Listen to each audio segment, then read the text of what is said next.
Okay, we thank Hashem that we're able to learn today. It's specific learning immediately.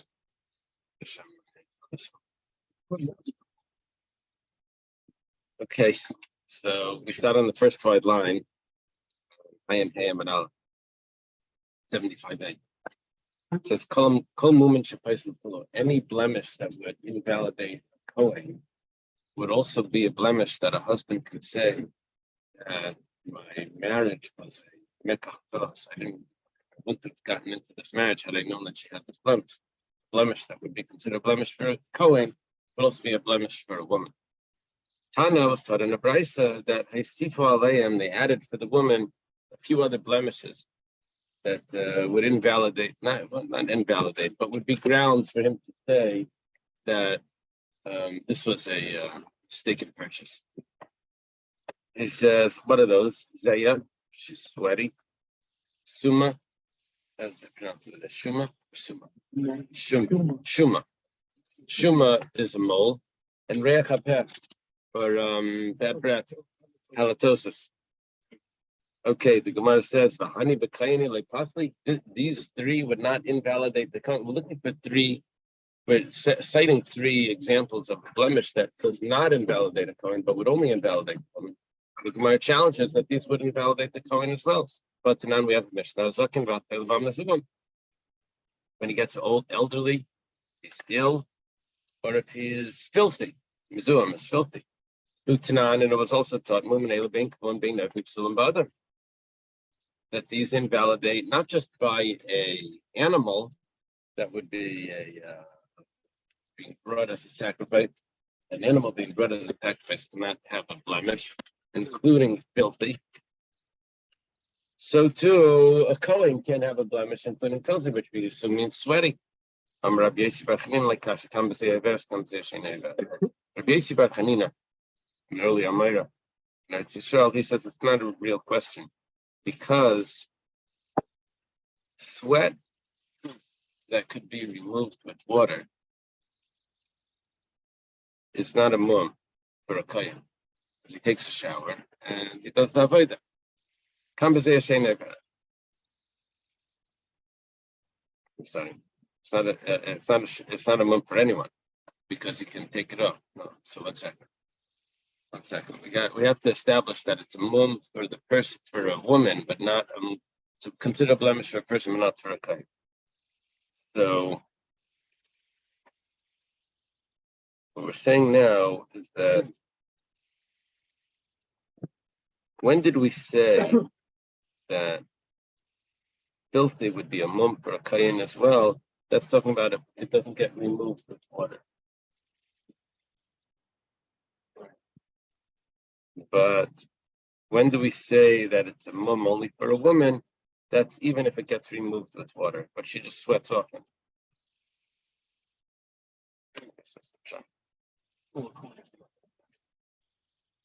Right. Okay.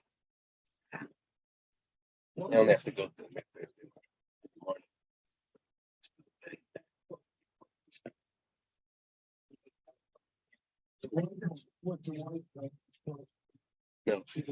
No. What we're talking about is that blemish.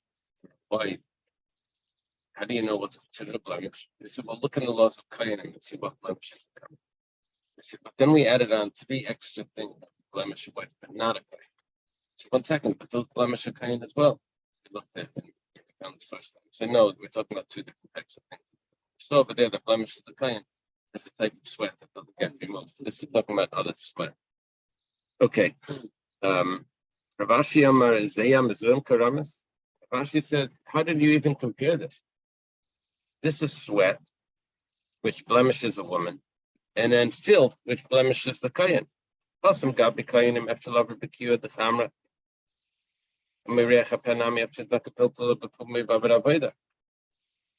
You can't compare this because by the Kohen, when he's doing the avodah, you can get rid of it, the smell, by putting on perfume. Those days perfume was wine. Yeah. Right. That's scented wine vinegar, which is like a perfume. No, then there was another thing that was a mouthwash, which was a pepper. They would put a pepper in the mouth, and that would clean out the smell from the mouth. Now, so which means that by the kohen, because they're not doing the service all day constantly, they just whenever they do the service, then they make sure that they don't have the smell. But by a woman where the husband speaks to the wife all day, all the time, or anytime, so then she can't always get rid of that smell.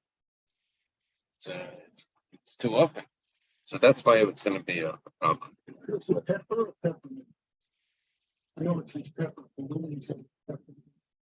Yeah, I don't know what it means to pepper. Maybe pepper usually it's peppercorn, not pepper like pepper. I don't know how to even get related.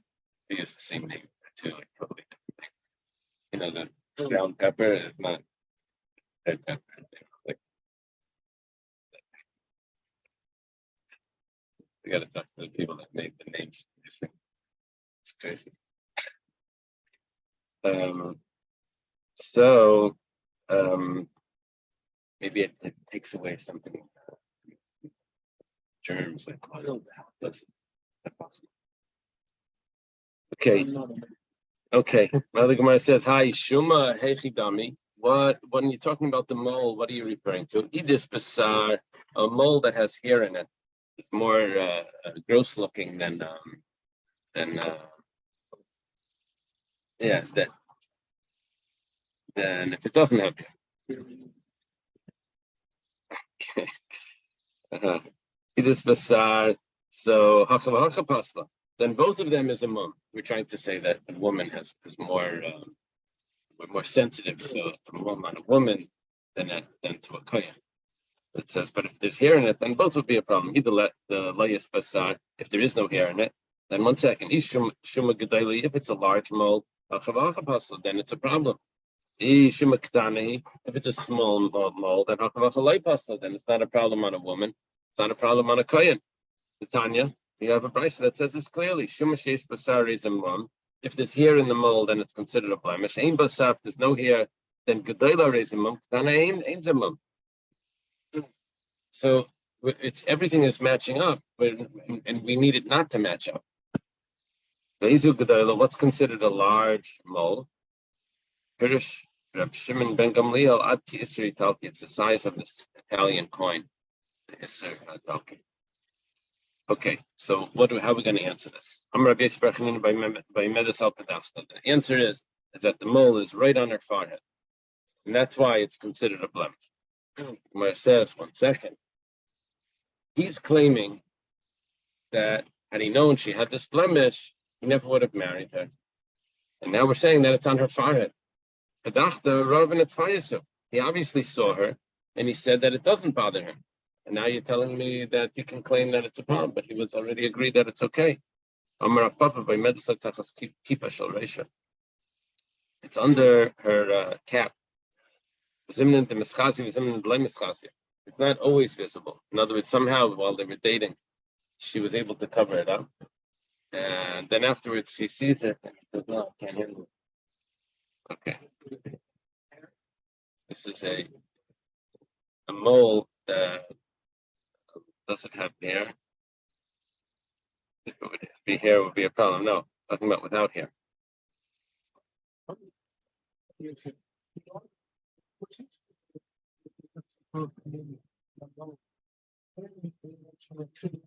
No, that's because we quoted a brisa. Yeah, that's a quote. Right. I'm going to Chizda Hamilson Gav Rabbi Shmueli. Chizda says, I hear this from a great man following. And said this. Kol Ava, I'm sorry, I skipped the Umanu Reb Shila. Reb Shila is the great man. Shila was like sorry? Reb Shila was already in Babel when Rav arrived. I think he was at that time. I think we had one time. Shmuel almost put Shila in Tehran. Because he did something. Rav said, hold on, wait until the end. And then Shmuel was said, oh, it's good you said to wait. But he was there. Okay, he said like this: Nashcha kelev v'nasa mekayim tzelakas, get bitten by a dog, but the area became, what does that mean? It got a scar or something. Or he's a mum. That's considered a mum. Rav Chisda adds another mum, another blemish that would be on a woman. Kol ava b'isha is a mum. A woman that has a deep voice, that's considered a mum. Shenemar kikoilech arev marich nave, because your voice is sweet and your appearance is beautiful. So that's describing a woman, that it's better if she has a sweet voice, not a big, deep voice.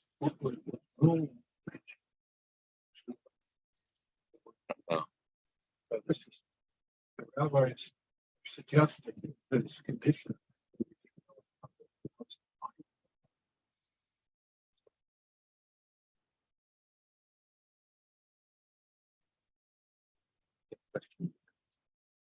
Figure out. Okay. Tani. Starting the Bryce of Nasan Bira. Is it Nasan Bira or is it Bira? This is the That's his name.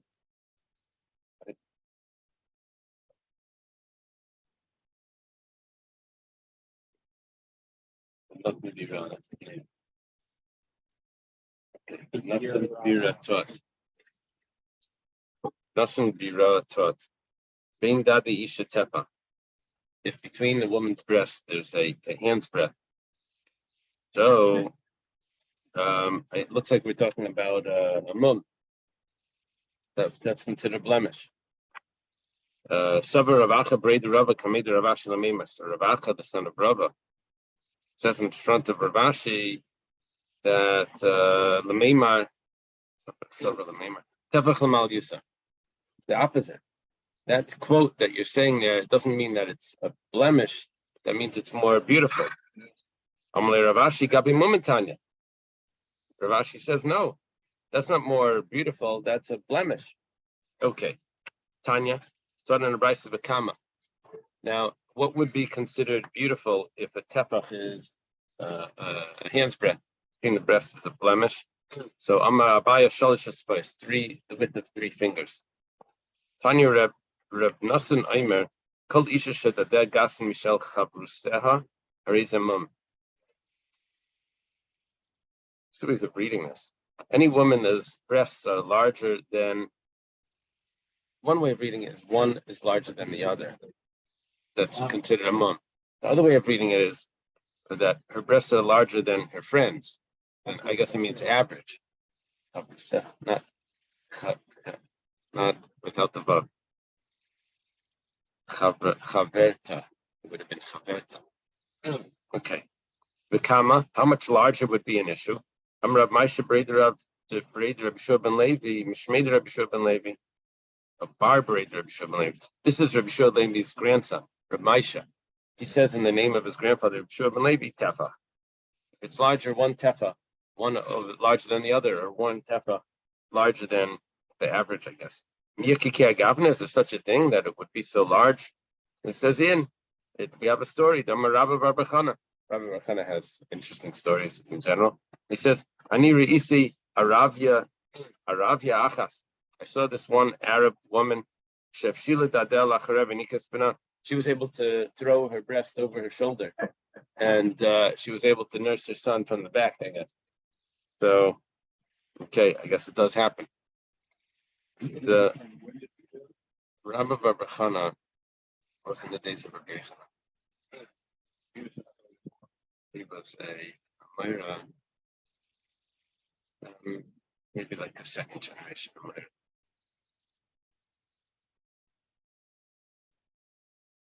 Well, we quote a pasuk because we mentioned Ramesha, the grandson of Rabbi Shua ben Levi, so we quote something else. So Tzion Yama, regarding Tzion, it said,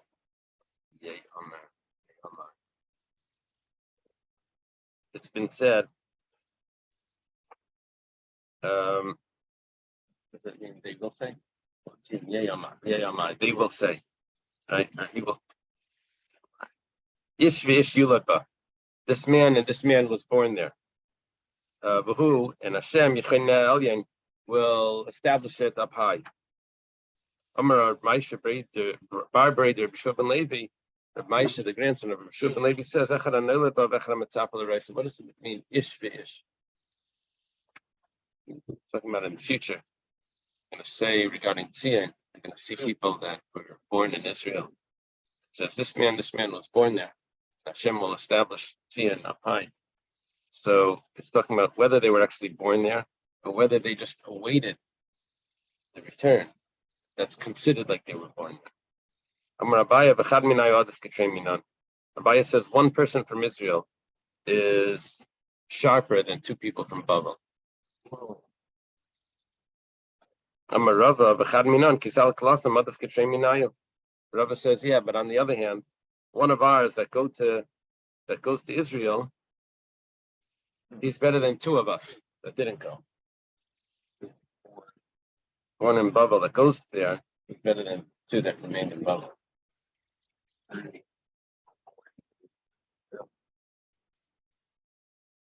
Oh, interesting. You're right. It's better than two people that were born in Israel. One of ours that goes to Israel is better than two people born in Israel. The Rabbi Yirmiyah, the Chiyavi Hacha, because Rabbi Yirmiyah, when he was here, he didn't know what they were saying. But Kisalak Lahasam, when he gets there, Karlan Babylon Tifshai, then he starts to call us that Babylonian fools. So that means he became so smart when he got there. It doesn't tell us about the comparison to them. That's the difficulty. Because Rava was saying it's a comparison to the Eretz Yisrael. Rava was saying that because the Talmud Bavli is so complex that when they worked out it works out his head. It's become so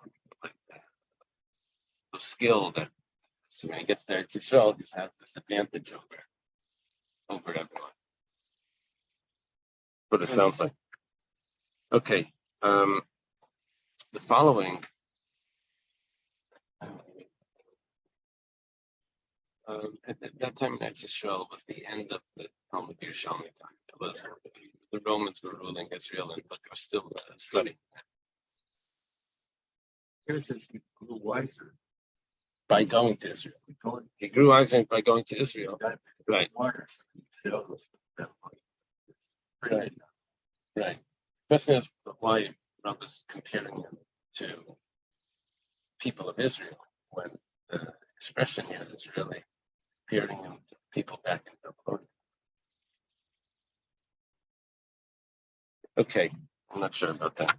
Okay, the following Mishnah takes us to a complicated discussion about chazaka. How do we don't know when something came. Do we say that, well, we found it now, so it's probably always here? Or do we say that, well, we know that they weren't born with this, so it probably came at the latest event, later, and we only saw it now. And we don't know when it was in the interim. In other words, we have this timeline. We know it wasn't here, and we know it's here. Do we stretch this chazaka all the way up to here, or do we stretch this chazaka backwards all the way to the beginning? It's a complicated discussion. It has to do with money also. When there's money involved, it makes it even worse. It goes like this. Let's say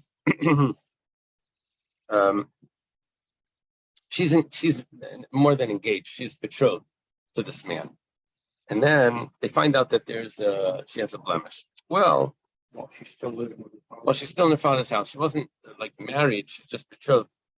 But the husband is a little bit upset about this, and feels he was fooled. So the father says, I don't know what you're talking about. After the betrothal, all of a sudden she started to grow this mole or something, and it's all has to do with your mazel and your bad luck. She never had it before. You married her, she was fine. You betrothed her, she was fine. it all of a sudden just appeared right now.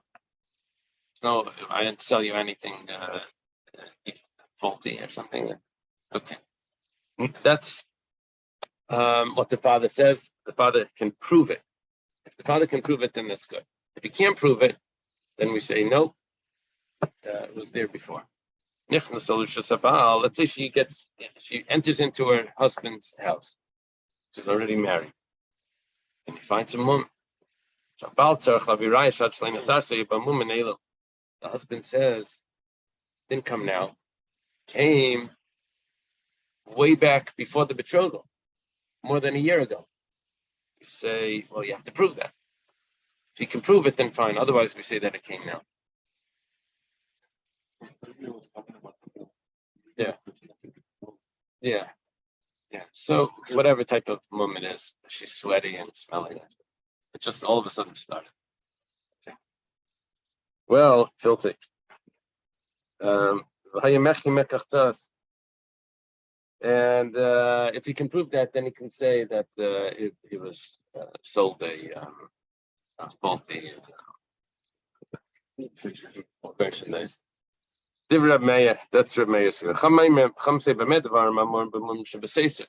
say this may be possible only if it's a mum that's not visible, that's not in a visible area.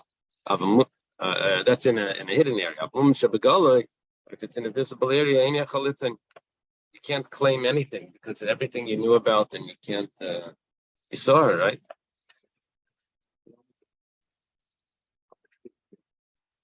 They're saying that there is no warranty. No, it had to be before he had to be that he was misled. That's what we're saying. He was misled.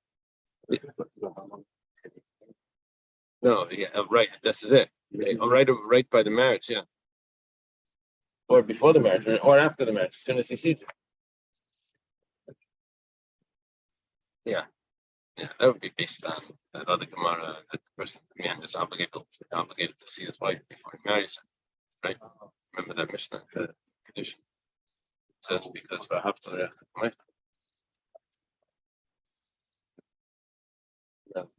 to see her first.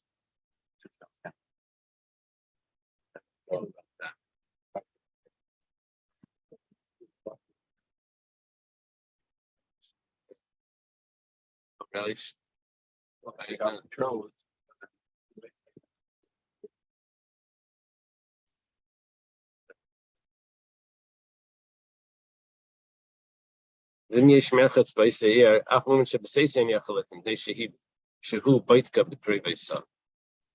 If there's a public bathhouse in this village, city, then even if there was a hidden blemish, he also can't make any claim because his relatives probably were there, his women relatives were there and told him that she has a blemish or not, that he should have been aware of it.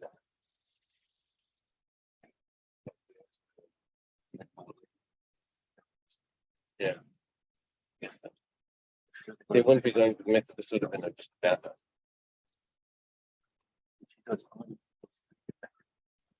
Right, but your bathhouse you would go to, there's a spa, yeah. What do they call it? The YMCA.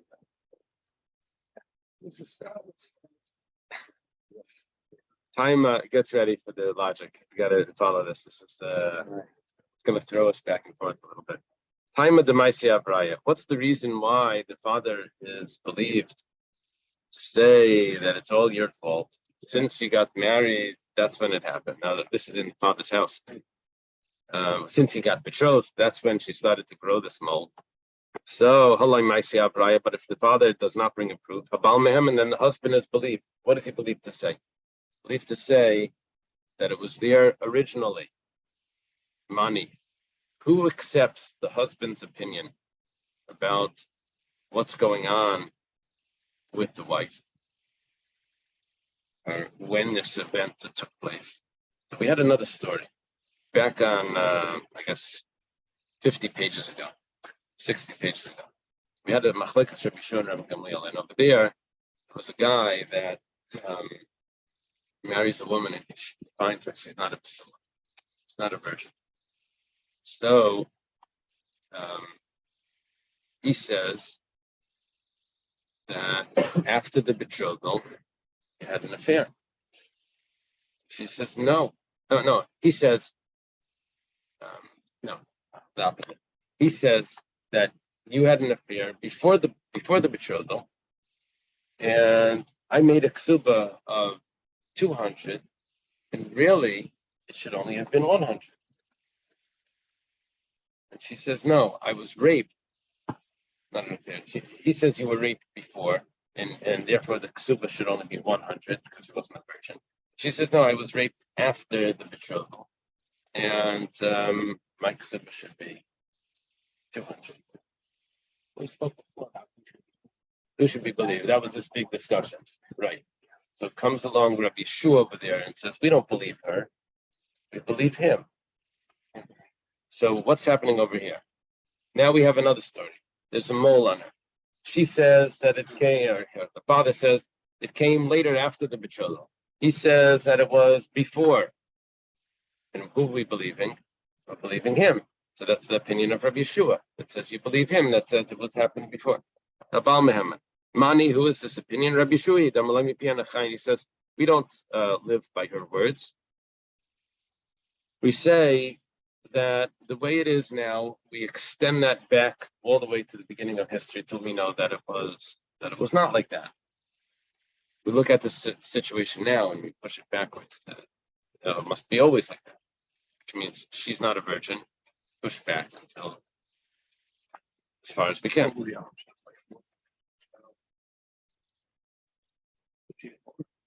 Yeah.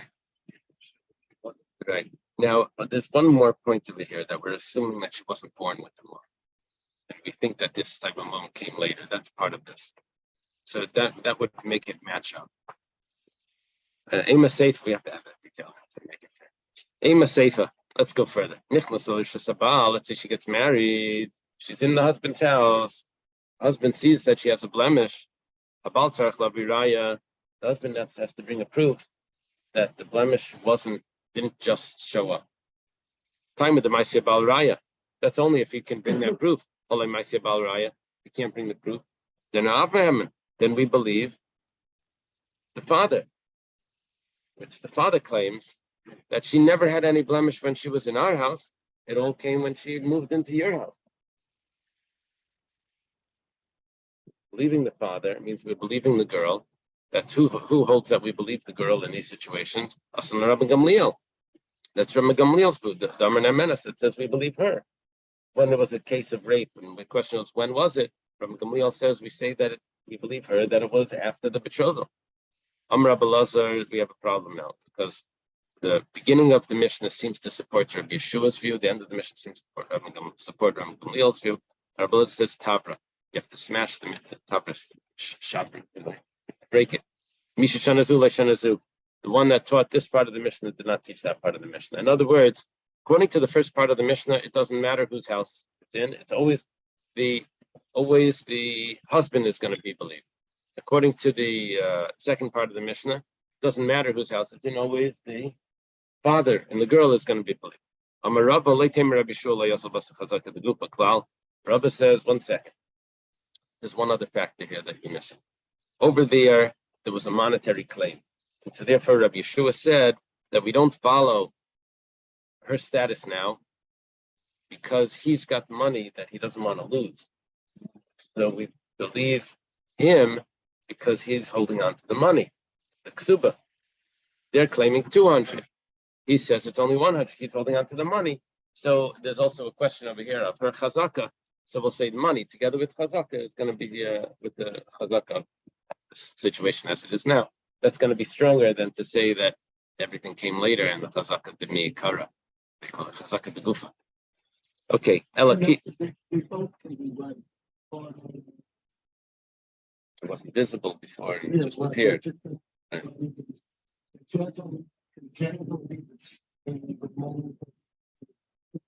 They become smaller or larger over time.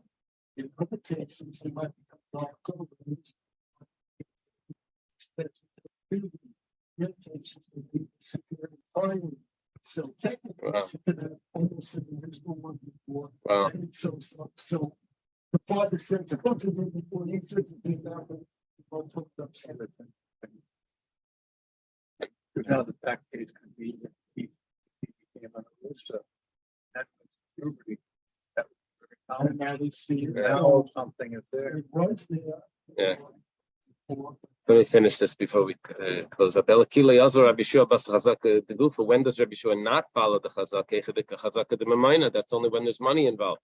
Aval Hechad Leka Chazaka the Mamaina. But if there's no money involved, Azol Rabbi Shua Bas Chazaka the Gufa, he would follow her original status. The Tanya was taught in Beheres Kedem Masei 11. If the spot of leprosy came before the white hair, Tameh.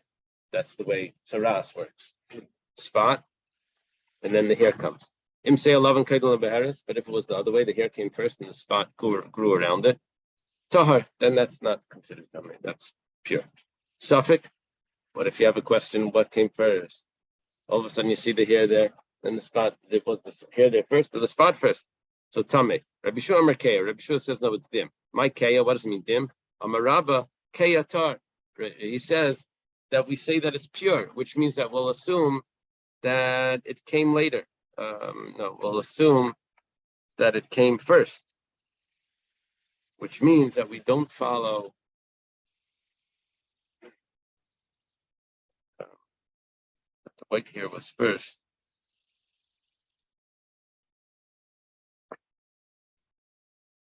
We say that the body is tahar. We say that we'll put the body on its cheskastara and say that that the body's pure. We'll have to leave it by Rav Amar. Okay. A good day, everyone. Running to sleep.